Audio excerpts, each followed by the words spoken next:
hope that you are enjoying your summer.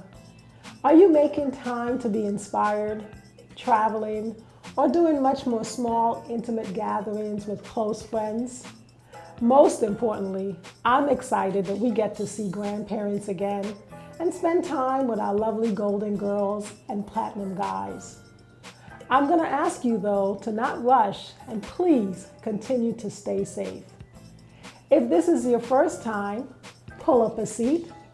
For my YouTube viewers, please be sure to click the subscribe button and also turn on the notifications by clicking the bell and choosing all so that you never miss our Legacy Ed News, conversations with leaders, or new episodes of the Dr. Selma B Show.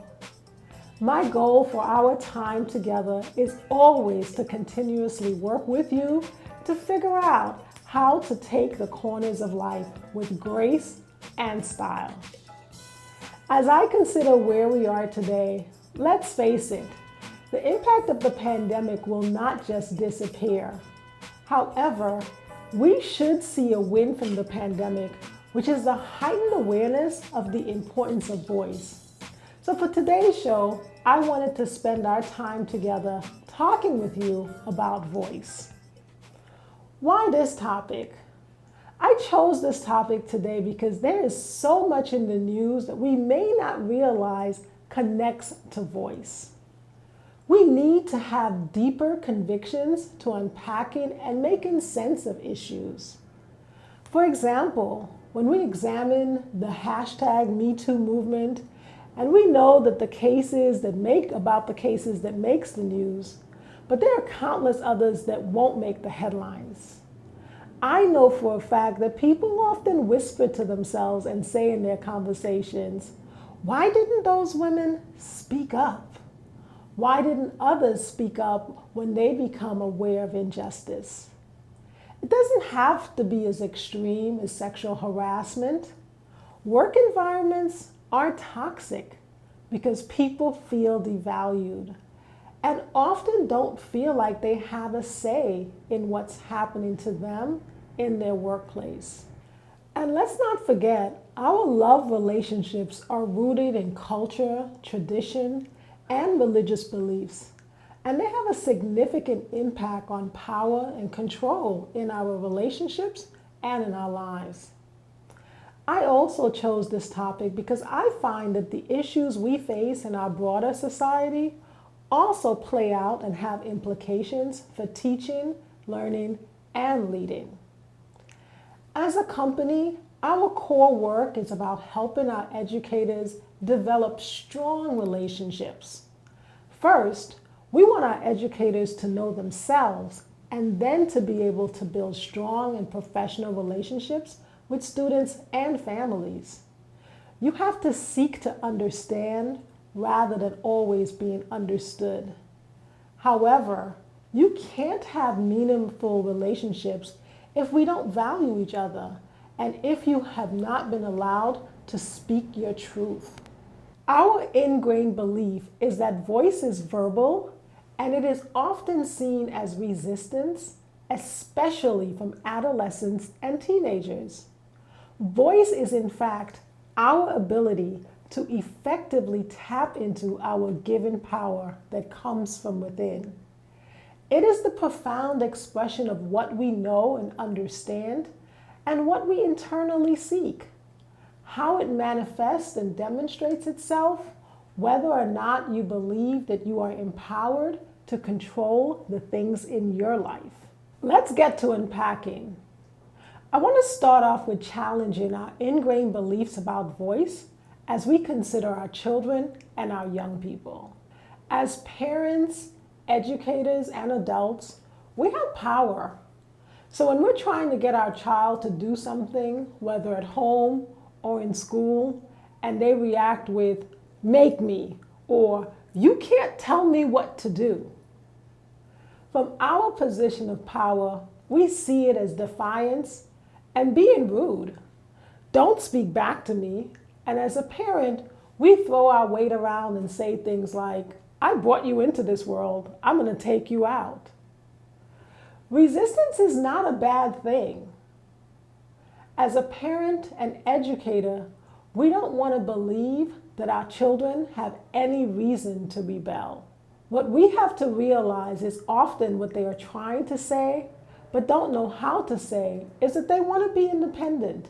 They want to make decisions and express themselves. They're growing and they don't want to be controlled. And let me tell you, it's going to take courage on your part as the parent and the adult to not always lead with that power when raising your child. If you decide to grab hold even tighter and demand compliance, then children will act out even more. It is not a bad thing for a child or a person or any individual to want autonomy. To develop a young person's spirit and to help them tap into their power, your job is to shepherd. But as we try to manage our children's behavior, too often we take their voice away when we tell them what they should be doing, and then we even control the how they should be doing it. I know that you're saying, well, Dr. B, I'm the adult, and it's my job to teach them how well, and especially since you know how to do it and you've done it before. I think the fear is that I'm doing a good job, or whether or not I'm doing a good job as a parent gets in the way. I get it. You don't want to be blamed for raising a child that becomes an adult who is disrespectful to others, and even maybe disrespectful to you later on in life. I'm not saying to you that you don't know how, but we must be willing to kind of take down all of those emotional walls we put up and stand behind, because we miss the opportunity of witnessing the look of wonder in our child's face when they discover that they can do something independently and on their own, and as they find new approaches. Forging loving relationships are not easy, and we have to be willing to put down all of the distractions, the phone, the social media, the never-ending shopping list, and be courageous and take the time to really listen to our young people and learn where their resistance is coming from. Voice is more than just defiance, but first, we must be willing to learn from defiance, especially when defiance sounds like, make me, and you can't tell me what to do. Beloved, I want you to take a breath and have the courage to take a closer look at our communities. Our young people, boys and girls, are expressing themselves with violence and yes, making bad decisions, which are symptoms of them not knowing themselves and not having the tools to deal with fear and conflict. Don't try to replace resistance. Instead, we want to focus on restoring and renewing our home and school environments to intentionally integrate play, exploration, inquiry, risk-taking, habits of mind, and problem solving. In my talk on Closing the Achievement Gap, I talked about the problem solving strategies, but I didn't get to address the importance of habits of mind. Allow me to take a moment to reflect on what exactly are the habits of mind that we need to focus on and make central to our work as a parent and also as an educator.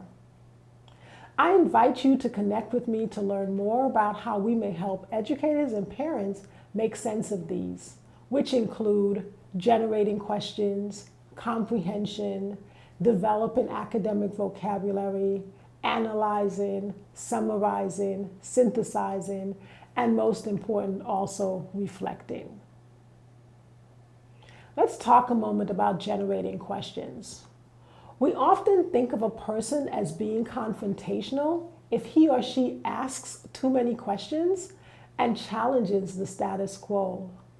But thinkers and problem solvers know how to ask questions and use questions to push themselves to the next level and make sense of how to express themselves through their art, their writing, and their body of work. As you know, journaling is extremely important to me and a core part of our work. If you don't learn how to reflect and how to talk about your growth and your progress as you learn, then you'll never know how to truly speak your truth. Journaling also helps us learn how to talk kindly to ourselves and also how to use our internal voice to motivate ourselves as needed. In my recent Legacy Ed News with Dr. Rihanna Rogers, she talks about safe space and brave space. Right? And so I think that it's a piece that we need to know about as we look at how do we get our kids and how do we get all of our communities to get to know get to know each other better. A key piece of your work is this idea of curiosity and wondering and helping our kids and individuals become curious. So do you think that people are curious about each other when you've engaged in this work and 20 years as an educator, researcher, but doing this Buffalo project for more than 10 years? What did you find? Are they curious about each other? I think they don't usually have the opportunity to be curious. I think because education is so structured, it limits the ability for creativity to be interjected. And that's one of the unfortunate elements of not having a space available for students. For example, applied learning has only really been kind of showcased in the last 5 to 6 years. You start hearing that term about taking your work and applying it to the field. Well, that's really unfortunate. It should have always been that way. It should have always given people those everyday experiences of how to utilize this research in real life. But that's a new concept being applied to higher education, and it's a new concept even being applied to K through 12. We need to keep pushing that. And your question about individuals, here's a great example of something that I do. When any student, I have research appointments. So I'm going to tell you, I call them research associates, not research assistants. Think about that positionality. Assistant means lower. Associate means you're at my level. I do that intentionally. But my research associates, when they come to me, I say, what are the 3 things you want to study? We build every single RA position based upon student and my collaboration. It's not, I give you this outline. We need more things like that, where instructors, teachers, educators are willing to give up a little bit of their power to those individuals to empower them. We need to create a space that allows for empowerment, allows for upskilling. So that means you also have to have scaffolds along the way, opportunities, supports for people to be able to learn things, other mentorship opportunities. That's critical. But we really need to create these environments that do 2 things. That one, create safe space, that ability for you to be safe to talk about things. But the really more important one to me is brave space. This is when you can get into an environment where you are safe enough to talk with somebody who's exactly opposite than you. And there's respect that's built into the process for you to engage and know that it's okay to think differently, but you can still engage in an intellectual dialogue. That we haven't done very well. And what a powerful mental model, right? Safe space and brave space, taking those risks to find your voice and to do it with, as you mentioned, with respect and rapport. But I also, as you work on being brave, let's talk a moment about how do you tap into your given power. Well, step 1, I want you to think about effort and diligence and ability. I grew up in the West Indies in the British school system. And when a student was asked a question and if they did not know the answer, the teacher could actually point you out and put a dunce cap on your head. Although it's not done in the US, the students certainly don't wear dunce cap. But instead we pull our students out and we push them into special education classes, and suspensions within our schools are extremely high. The message from the classroom to your career is that the rewards go to only a select handful, those who are deemed smarter and gifted. No one wants to be the one with the dunce cap.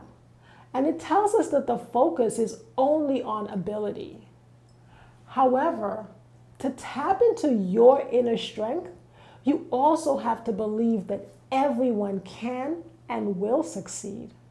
And you have to value and reward effort and diligence. I'm not saying that you should give praise for the sake of giving praise. However, to tap into your inner strength, you have to believe that everyone can and will succeed. And you have to value and reward effort and diligence as well. I'm not saying give praise for the sake of giving praise. However, it's important to be honest with yourself and realize when you need to put in the work Ask questions. Seek out a mentor as needed. It takes pressure to make a diamond, and you have to do your best and also want to be the best. Let's talk about flexibility. Beloved, don't limit yourself. Express yourself in different media.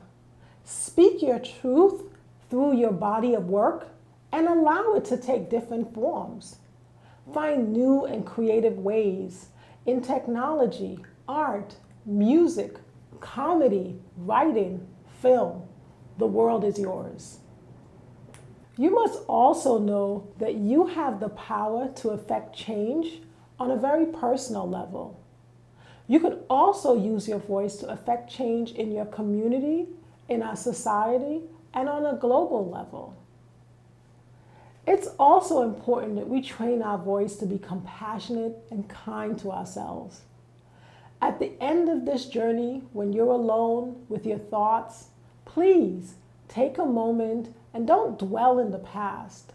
We know that life is a struggle, and especially in these times when we continue to face adversity, you have to be able to quiet your mind and continuously send love to yourself and give yourself what you need in order to be able to move forward. Finally, step 5, raise your expectations. Voice can also be passive. I want you to know that the road to success in life is linked to your voice. If you are seeking a path and a new path, seeking real change and want a better lifestyle for yourself and your family, you have to raise your expectations. There are always things in life that you can't control, but you can control your goals and put in the effort and due diligence to reach your goals. Don't be distracted by low-lying fruit. Resistance can be passive. Stop talking to yourself in a passive voice. Be brave, be bold. Seek diverse opportunities in all that you do, and that will allow you to grow, continuously explore, and discover your spirit, who you are, what's important to you, and your core values. Telling your story and speaking your truth is hard, especially in the culture that may not value diverse voices. To hone your voice, remember, focus on effort and diligence as well as ability. Be flexible in your approach. Know that you can affect change on a personal level and also on a community level. And most importantly, raise your expectations for yourself. I invite you to connect with me to learn more about our work in helping educators and parents develop student voice and confidence.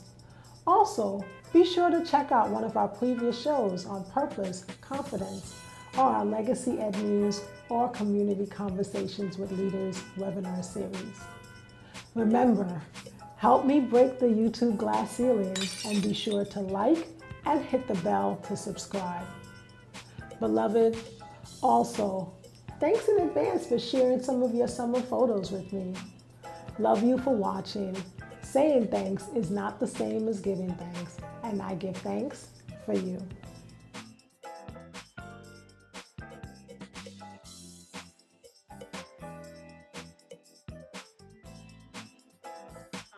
Reporting today in the education news.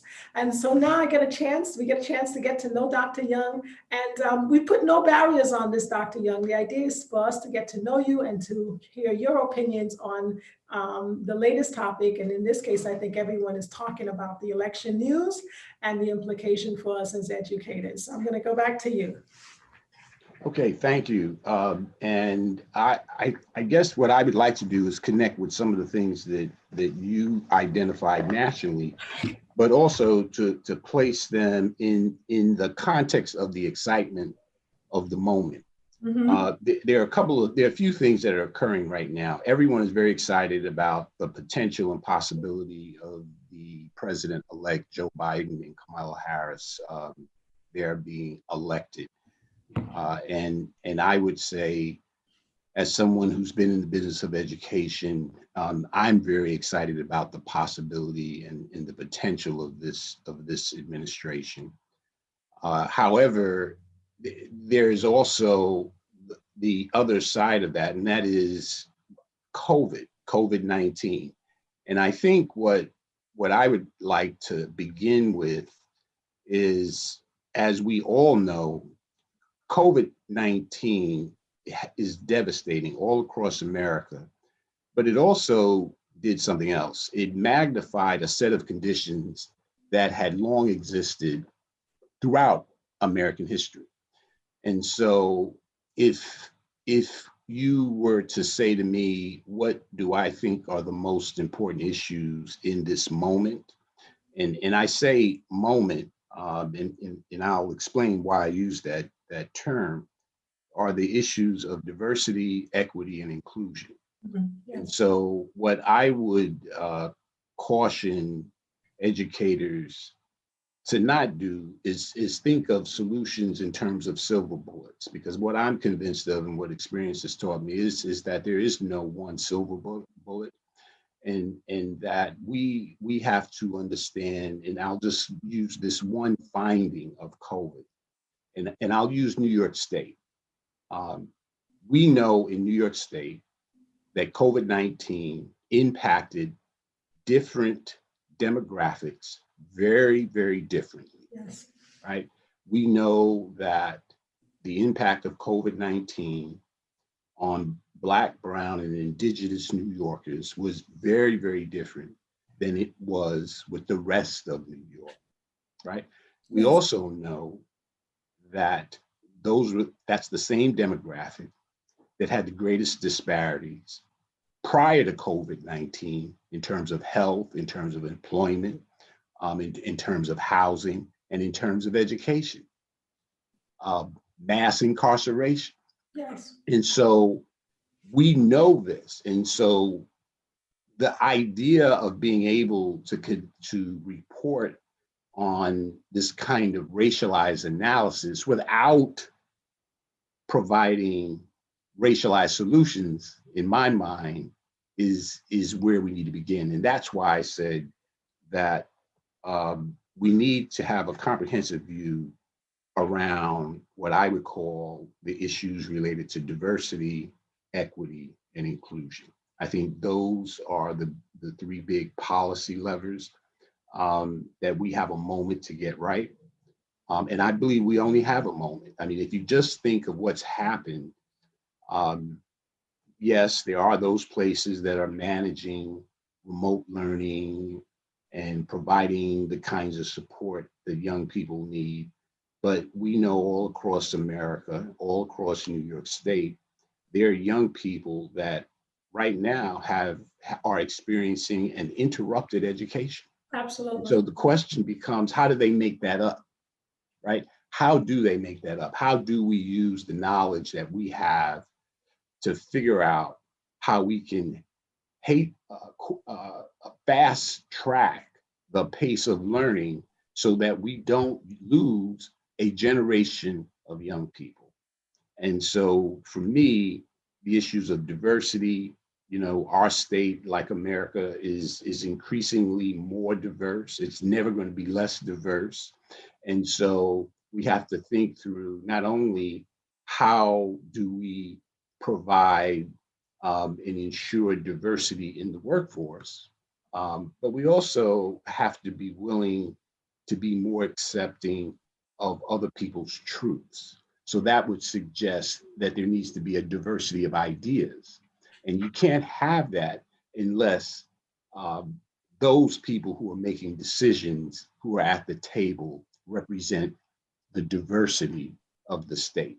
And so I think diversity is critical. The issues of equity, Yeah. we know that, and I don't need to define it for the audience, but very simply, how do we ensure that we give every youngster what they need so that they can be successful? And the way that I talk about this is to aspiring leaders, is that our goal is really to ensure that every youngster has the skills and dispositions they need to be successful at the next level.